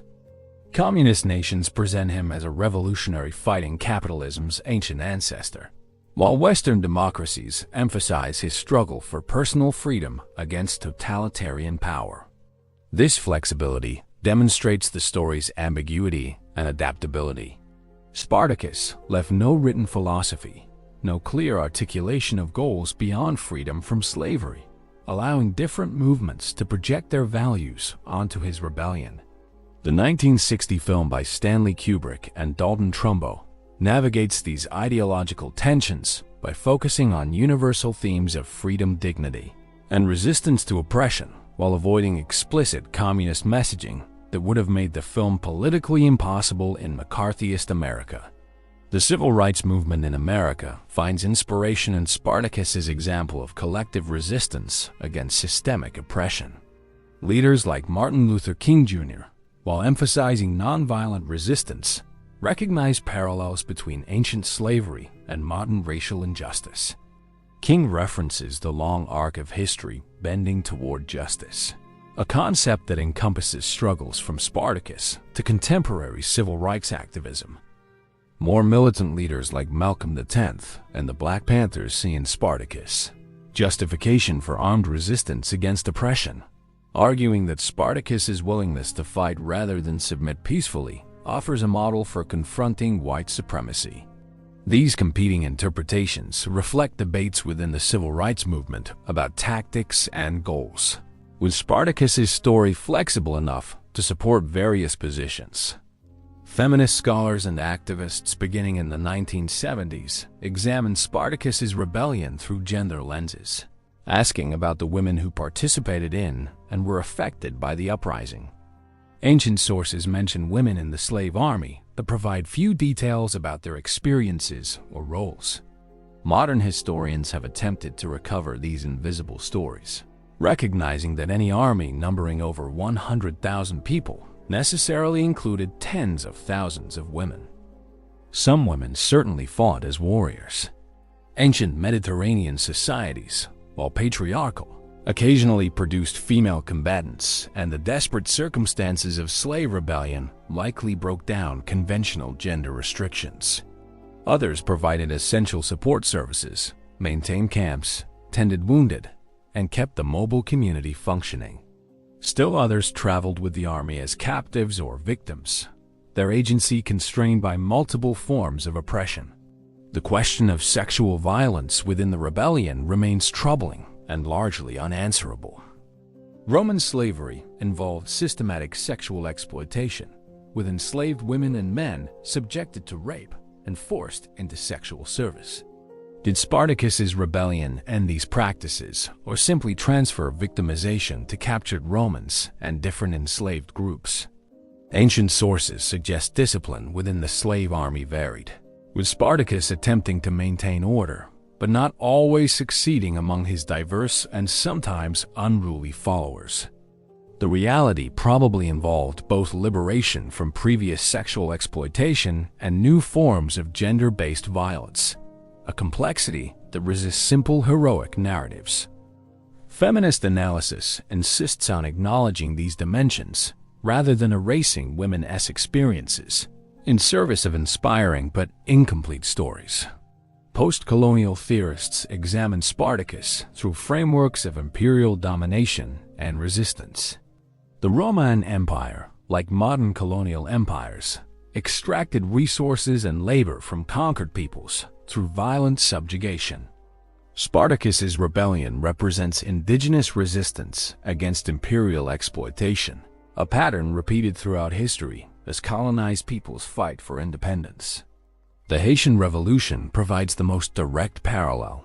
Enslaved Africans in French-controlled Haiti successfully overthrew their masters and established an independent Black Republic, achieving what Spartacus attempted but could not accomplish.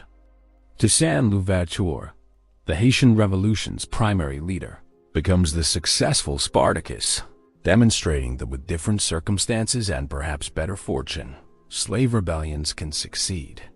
The Haitian achievement terrified slave-owning societies worldwide, proving that the impossible victory over masters could become reality. Modern globalization and neoliberal capitalism spark renewed interest in Spartacus among activists, challenging economic inequality and corporate power. Occupy Wall Street protesters in 2011, camping in Zuccotti Park to denounce financial industry excess, invoked Spartacus's spirit of resistance against overwhelming institutional power. The slogan, "We are the 99%, echoes the famous movie scene where slaves proclaim, "I am Spartacus," expressing solidarity and collective identity against elite domination. Anti-globalization movements protesting World Trade Organization and International Monetary Fund policies see themselves fighting modern equivalents of Roman imperial exploitation. While contemporary wealth inequality differs significantly from ancient slavery, activists argue that both systems share fundamental characteristics: small elites extracting value from masses of working people, maintaining power through violence and ideological control, presenting exploitation as natural and inevitable. The digital age transforms how Spartacus's story circulates and inspires. Television series, video games, graphic novels, and online discussions spread his legend to global audiences. The Starz Network's Spartacus series, though historically loose and graphically violent, introduces the rebellion to millions who might never read ancient history. Social media allows instant sharing of Spartacus quotations and images, creating viral memes that spread his message of resistance. Online communities form around discussions of his tactics, leadership qualities, and historical significance. This digital proliferation democratizes historical memory, allowing people worldwide to engage with Spartacus's story without requiring access to academic institutions or published histories. However, it also fragments understanding, as historically inaccurate versions compete with scholarly accounts, and the story becomes whatever each community needs it to be. Contemporary prison abolition movements find particularly powerful resonance in Spartacus's story. His origin as a gladiator, forced to fight for others' entertainment while imprisoned, parallels modern critiques of mass incarceration as spectacle and exploitation. Activists argue that the American prison system, with its disproportionate imprisonment of black and brown people and its use of prison labor, represents slavery's continuation under different names. Prisoners organizing resistance through strikes and protests invoke Spartacus's example, seeing their struggle as part of the same historical arc of fighting dehumanizing institutions. The comparison illuminates continuities between ancient and modern forms of coerced labor and violent social control, while also highlighting differences in how these systems function and how resistance manifests. Academic historians continue debating Spartacus's rebellion with sophisticated methodological approaches. Archaeological investigations in areas where the slave army operated seek physical evidence of camps, battle sites, and the rebellion's material culture. Numismatic analysis examines coins from the period for evidence of economic disruption. Comparative studies place the rebellion within broader patterns of slave resistance across ancient Mediterranean societies, identifying similarities with revolts in Sicily, Asia Minor, and other regions. Historians employ theoretical frameworks from military history, economic history, social history, and cultural history to understand different dimensions of the rebellion. This scholarly work, while often technical and inaccessible to general audiences, deepens our understanding of how the rebellion functioned and what it reveals about Roman society. The debate over Spartacus's ethnic identity and its significance illustrates how historical interpretation serves contemporary concerns. Ancient sources identify him as Thracian, from the region roughly corresponding to modern Bulgaria and parts of Turkey and Greece.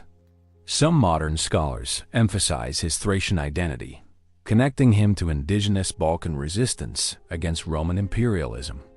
Nationalist movements in Bulgaria and other Balkan nations have claimed Spartacus as ethnic hero, constructing memorials and celebrating him as symbol of national resistance.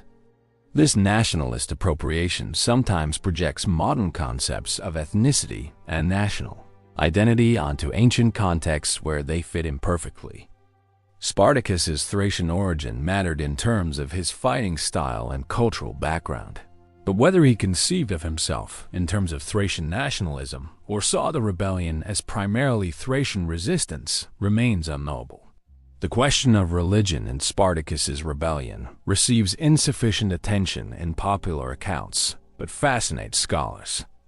Ancient Mediterranean societies were intensely religious, with people attributing human events to divine intervention and consulting oracles and omens before major decisions. Ancient sources mention Spartacus's wife as a prophetess, suggesting religious authority played a role in the rebellion's leadership structure. The diverse slave army brought together people practicing Roman, Greek, Celtic, Germanic, Thracian, and other religious traditions? Did they develop syncretic religious practices combining elements from different traditions? Did religious differences create tensions, or did shared oppression overcome theological disagreements? Did fighters see their rebellion as divinely inspired or sanctioned, believing God supported their struggle for freedom? These questions illuminate the rebellion's spiritual dimensions, reminding us that ancient people experienced their world through religious frameworks. Modern secular interpretations often minimize. The economic analysis of the rebellion reveals how slavery's contradictions generated the crisis. Roman agricultural slavery in the 1st century BCE operated as a brutal extraction system where enslaved people were worked to death and replaced with fresh captures from Rome's constant wars. This system generated immense profits for estate owners while creating enormous populations of desperate people with nothing to lose. The concentration of slaves in large agricultural estates, necessary for economic efficiency, also created the demographic conditions making large-scale rebellion possible. Small-scale slavery distributed across many small farms makes collective organization difficult. Industrial-scale slavery in vast latifundia makes it inevitable. The Roman economy's dependence on continual expansion to supply new slaves eventually became unsustainable, contributing to the empire's ultimate transformation. Though this process took centuries and involved factors far beyond slave rebellions, the psychological dimensions of Spartacus's achievement deserve recognition.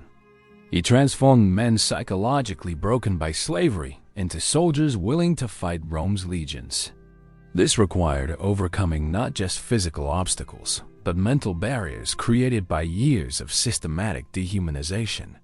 Slavery functions through psychological as well as physical violence, convincing enslaved people that their condition is natural, that resistance is futile, that they deserve their subjugation. Breaking through this psychological conditioning requires extraordinary leadership and the creation of alternative narratives that restore dignity and hope.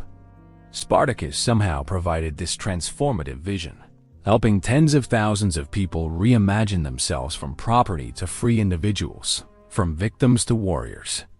This psychological revolution, though it ultimately failed to sustain itself politically, represents a profound human achievement. The comparison with other successful revolutionary movements illuminates what Spartacus's rebellion lacked. Successful revolutions typically require a clear ideology articulating alternatives to existing systems, organizational structures that survive individual leaders, alliances with elements of the existing power structure or external support, control of productive resources and territory, and perhaps most importantly, historical timing when the old system faces terminal crisis. Spartacus's rebellion possessed none of these advantages. It had no articulated ideology beyond freedom from slavery, no organizational structure beyond Spartacus's personal leadership, no allies among Roman elites or foreign powers, no secure territorial base, and occurred when Rome, despite its problems, remained fundamentally strong. The rebellion's failure reflected not inadequate courage or leadership, but impossible structural conditions. The legacy of Spartacus ultimately transcends any single interpretation or political appropriation. His story speaks to something fundamental in human experience: the refusal to accept one's own degradation, the courage to resist impossible odds, the solidarity of the oppressed, and the dignity of fighting for freedom, even when victory proves unattainable.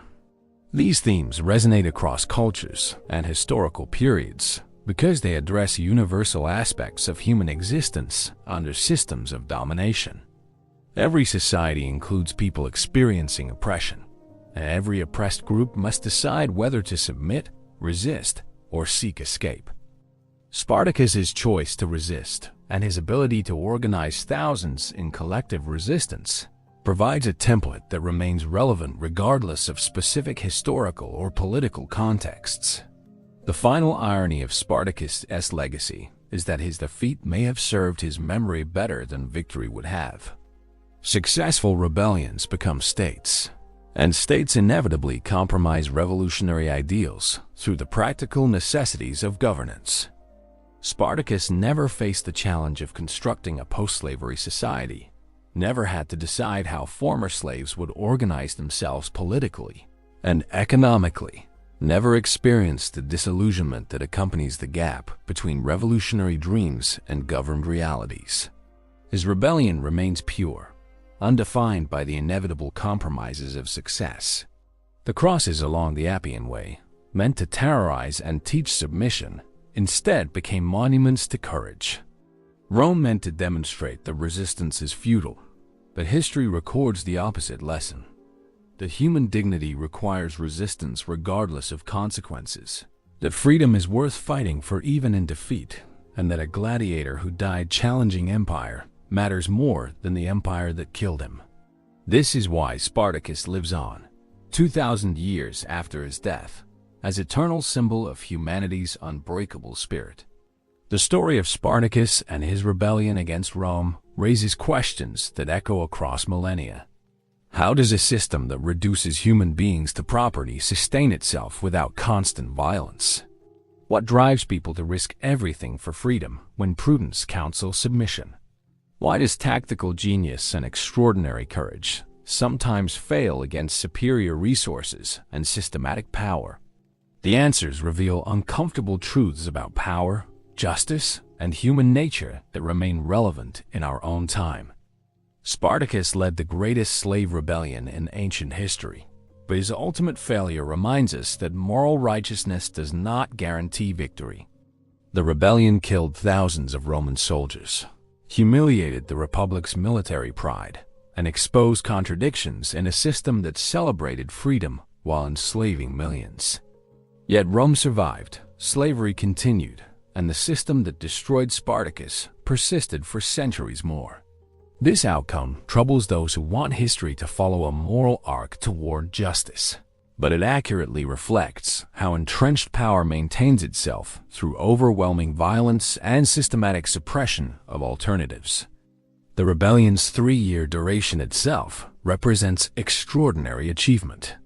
That 78 escaped gladiators could transform into an army of tens of thousands, that agricultural slaves with no military training could defeat Roman legions, that the dispossessed could organize themselves into an effective fighting force. These accomplishments demonstrate human capacity for resistance and self-organization, even under the most oppressive conditions. Spartacus created something unprecedented: a mass movement that united diverse peoples across ethnic and linguistic boundaries around the simple but powerful goal of freedom. The rebellion proved that slaves could fight, lead, and organize themselves, directly challenging ideologies that justified slavery through claims of enslaved peoples' inherent inferiority. Modern audiences sometimes romanticize Spartacus as a pro-abolitionist fighting to end slavery itself. But this interpretation probably exceeds historical evidence. Nothing in ancient sources suggests Spartacus articulated a vision of society without slavery or attempted to establish alternative social systems in territories he controlled. His goal appears more pragmatic: escape from Roman territory to lands where he and his followers could live free. This limited objective does not diminish his achievement or courage. Within the context of ancient Mediterranean society, where slavery existed universally and no civilization had conceptualized its complete abolition, leading enslaved people to freedom beyond Roman reach represented revolutionary action. The rebellion's failure stemmed from structural factors that individual brilliance could not overcome. Rome commanded vastly superior resources, manpower that could absorb casualties and raise new legions indefinitely, economic systems that could fund prolonged military campaigns, political institutions that could maintain strategic focus despite tactical defeats, and military traditions that could adapt and learn from failures. Spartacus's forces, however large, could not match these advantages. They had no secure base, no reliable supply sources, no diplomatic allies, and no political legitimacy in a world where every established power benefited from slavery. The rebellion's temporary victories could not translate into permanent success because the fundamental power imbalance remained unchanged. Strategic decisions also shaped the rebellion's fate. The turn south from the Alps, whether motivated by followers' refusal to leave Italy or by Spartacus's own reassessment of possibilities, trapped the rebellion in direct confrontation with Rome's full military might. Had the slave army dispersed beyond the Alps, individual groups might have faced hostile receptions in Gaul or Germania, but the rebellion would not have ended in single catastrophic defeat. The decision to remain in Italy, whatever its motivation, chose continued struggle over survival. This choice reflects the complexity of leading a diverse coalition with competing interests, where maintaining unity sometimes requires abandoning optimal strategic choices. The rebellion's impact on Roman society proves difficult to measure precisely. Roman sources claim it terrified the elite and caused temporary disruptions to agricultural production, but the system recovered quickly. No significant reforms emerged to address slavery's brutality or prevent future rebellions. If anything, the suppression reinforced Roman commitment to maintaining slavery through violent control. The crucifixions along the Appian Way succeeded in their terrorizing purpose, making large-scale slave rebellions rare for generations. Yet individual resistance continued, suggesting that no amount of violence could entirely eliminate the human drive for freedom. The rebellion's legacy existed more in memory and imagination than in concrete social change. The memory and imagination shape future possibilities. The historical Spartacus remains partially obscured by limited sources and centuries of myth-making. We know more about what others said about him than about his own thoughts, beliefs, or precise motivations. Ancient historians, writing from Roman perspectives, present him through lenses of admiration for his tactical skill, mixed with condemnation of his rebellion against rightful authority. Later interpreters project their own values and needs onto his story, transforming him into whatever symbol their particular struggles require. The real man, the Thracian gladiator who chose freedom over submission, exists somewhere beneath these accumulated interpretations. What we can say with confidence is that Spartacus demonstrated exceptional leadership, tactical intelligence, and personal courage. He organized diverse groups of desperate people into effective collective action. He repeatedly outmaneuvered Roman commanders considered competent by their peers. He maintained cohesion among followers with competing interests and cultural backgrounds.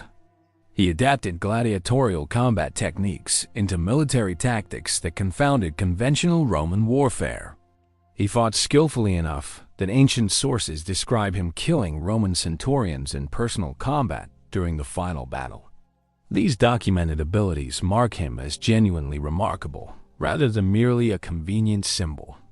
The question of whether Spartacus should have crossed the Alps when he had the chance haunts his story.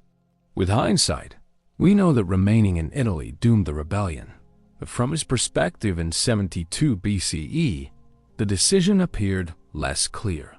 His army had defeated every Roman force sent against it.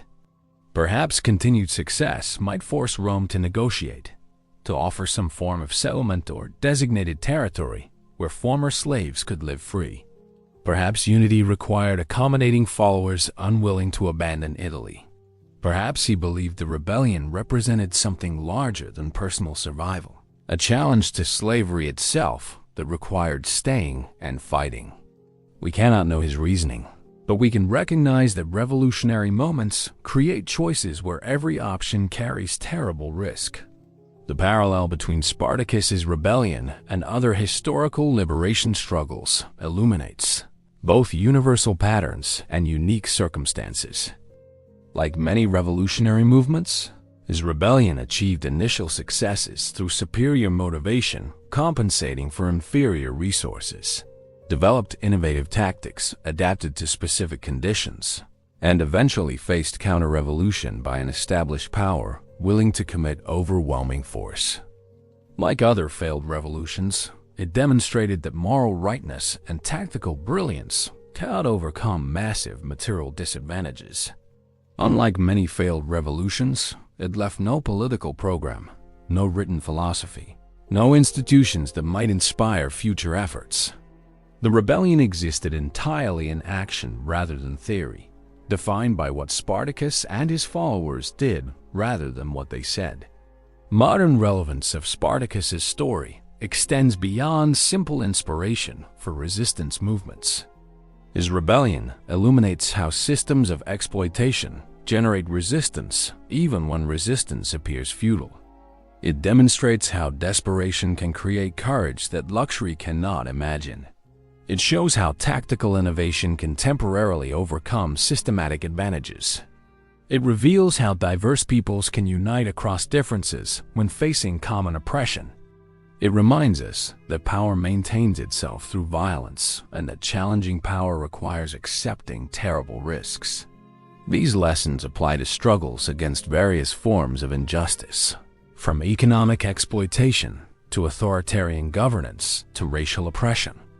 The story also warns against romanticizing rebellion without acknowledging its costs. Thousands died following Spartacus's leadership, crucified along Roman roads or killed in battles they could not win.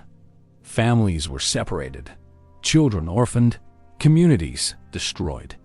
The rebellion's failure reinforced slavery's power for generations, as Romans used the crucified bodies to terrorize millions into submission.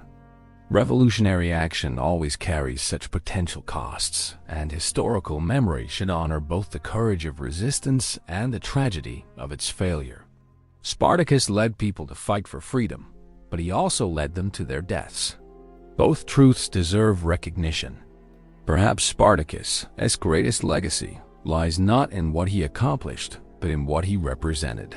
The indomitable human spirit that refuses to accept dehumanization regardless of consequences. Systems of oppression depend on breaking this spirit, convincing people that resistance is futile and submission inevitable.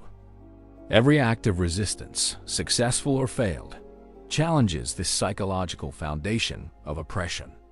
Spartacus's rebellion told millions of enslaved people that their condition was neither natural nor inevitable, that humans could organize collectively to fight their oppressors, that dignity might be claimed through resistance even when victory proves impossible. This message survived the rebellion's military defeat, carried forward through the centuries by people facing their own struggles against injustice.